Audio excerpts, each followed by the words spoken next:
पकाए हुए। आज जो हम फल खा रहे हैं पके पकाए हुए, ये पेड़ है मेरे पुरखे के लगाए हुए। आज जो फल खा रहे हैं हम पके पकाए हुए, ये पेड़ है मेरे पुरखे के लगाए हुए। अगर आज नए पेड़ नहीं लगाएंगे तो आने वाले बच्चे फल कहां से खाएंगे। साथियों, मैं भारतीय संविधान को सारी धार्मिक किताबों से महान मानता हूं। मैं इसकी पूजा नहीं करता।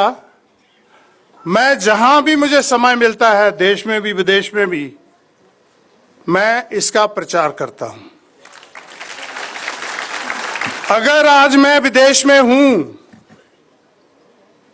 और पढ़ लिख सका हूं और बिजनेस में जा सका हूं, तो केवल इसी संविधान की वजह से जा सका हूं।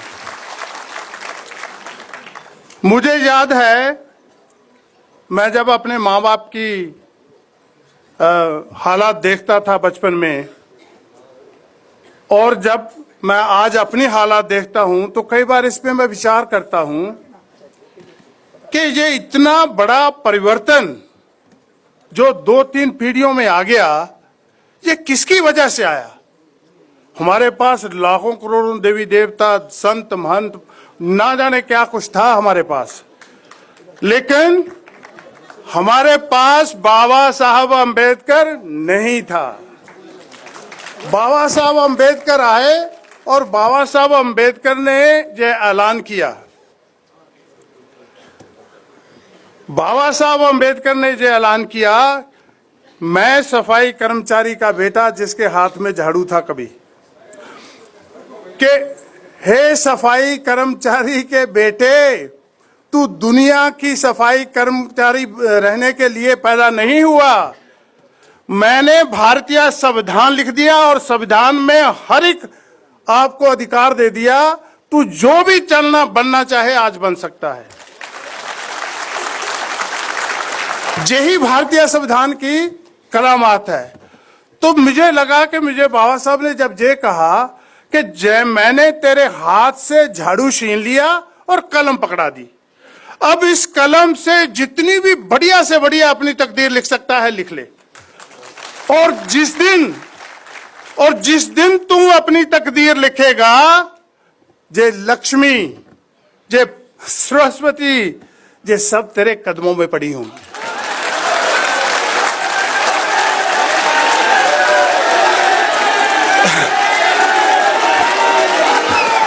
धन्यवाद। कदमों में पड़ी होगी, क्योंकि हमें सदियों तक यही बताया गया कि हमने कोई पाप किए हैं, हमारे पुरखों ने कोई पाप किए हैं, इसीलिए हम गरीब, लाचार, पछड़े, अनपढ़ रह गए। मैं समझता हूं कि अगर 2 पीढ़ियों में ये संविधान इतना अंतर ला सकता है, मान लो अगर 600 साल तक, 800 साल, 2000 साल पहले से ही हम आजाद होते, तो आज दुनिया पे राज करते होते। और आज उन लोगों की पूरी कोशिश है कि इस संविधान के साथ धोखाधड़ी करी जाए। क्यों? कि इसी संविधान की वजह से मेरे जैसे सफाई कर्मचारी के बेटे को दुनिया में एक अपना व्यापार करने का मौका मिला, एक मौका मिला। बाबा साहब अंबेडकर ने मुझे कोई मंत्र नहीं दिया कि खुल जा सिम सिम, तू खोलेगा तो तू पढ़ जाएगा, तू लिख जाएगा, तू व्यापारी बन जाएगा, देश विदेश में घूमेगा, ऐसा कुछ नहीं दिया। बाबा साहब अंबेडकर ने संविधान में मुझे एक अपॉर्चुनिटी दी कि तेरे लिए स्कूल का रास्ता खुला है। स्कूल जाएगा, यूनिवर्सिटी का रास्ता खुला है। यूनिवर्सिटी जाएगा, जो भी प्रोफेशन अपना तय करेगा, उस प्रोफेशन के बाद जिस भी रास्ते पे चलेगा, व्यापार के रास्ते पे चलेगा, अच्छी जॉब पे रास्ते का चलेगा, सारे के सारे खुले हैं। एक मौका। और साथियों, जिस दिन बाबा साहब संविधान लिख रहे थे, एक हाथ में कलम और एक हाथ से थमाया हुआ संविधान लिख रहे थे, और इतना बड़ा परिवर्तन, इतना बड़ा संविधान लिख दिया। आज करोड़ों लोग, हम तो जहां थोड़े ही हैं, आज करोड़ों लोग पढ़े लिखे उस संविधान को बचाने के लिए सक्षम नहीं हो पा रहे। मुझे दुख हो रहा है इस बात का कि इसी दिल्ली की संसद के सामने 8 नवंबर 2018 को संविधान को जलाया गया। मुझे दुख इस बात का नहीं कि संविधान को क्यों जलाया गया, उस संविधान में मेरे आने वाले बच्चों की, उस संविधान में मेरे आने वाले बच्चों की आशाओं की, सपनों की, सभी को आग लगा दी गई और हम देखते रह गए। आज हम 1 नहीं, 2 नहीं, 3 नहीं, 10 नहीं, करोड़ों में हैं। करोड़ों हाथ हैं हमारे पास, करोड़ों टांगे हैं चलने के लिए, फिर भी हम उस संविधान को बचाने के लिए सक्षम नहीं हुए। जे इस पे हमें विचार करना चाहिए। मेरे साथी ने कहा ना कि संविधान और सावधान, इस पे हमें सावधानी लेनी चाहिए कि ये क्यों हो रहा है। और जब तक दुनिया में कहीं भी आप देखेंगे, जिन लोगों को भी आज़ादी मिली है उन्होंने बहुत बहुत अत्याचार सहे हैं और बहुत बहुत दुख के साथ गुजर के उनको आज़ादी मिली है। हम खुशकिस्मत हैं, मैं खुशकिस्मत हूं, पंजाब का वो बेटा जिसका नाम बाबा साहब के साथ कोई रिश्ता था, जिसका नाम बाबा साहब के साथ कोई खान पान, जाति, धर्म कुछ भी नहीं, लेकिन फिर भी मुझे सारे अधिकार दे दिए।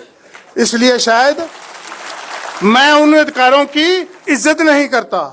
अगर मेरी माँ बाप ने मुझे किसी प्रोटेस्ट में भेजा होता, मेरे ऊपर लाठीचार्ज होती, मेरी बाजू कट गई हो गई, टांगे टूट गई होती और मेरे घर में तस्वीर लगी होती कि जे माँ बाप, तेरे माँ बाप हैं जो तेरी आजादी के लिए प्रोटेस्ट में गए और इनकी टांगे कट गई, इनके बाजू कट गए, तो मैं शायद उसकी कदर करता।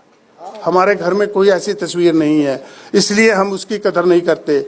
मैं आप लोगों से आग्रह करूंगा कि बहुत से जो मान्यताएं हमने पाल रखी हैं, बहुत से देवी देवताओं को पीछे जो भाग रहे हैं, ऐसा नहीं है जे सारे, मैं किसी की निंदा नहीं कर रहा, ये सभी जहां थे।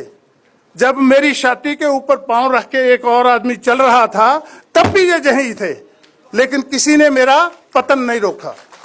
अगर मेरा पतन रोका और मुझे गिरे हुए को खड़ा किया, खड़ा करके चलने की और आगे बढ़ने की परमिशन दी, तो वो बाबा साहब अम्बेडकर ने दी।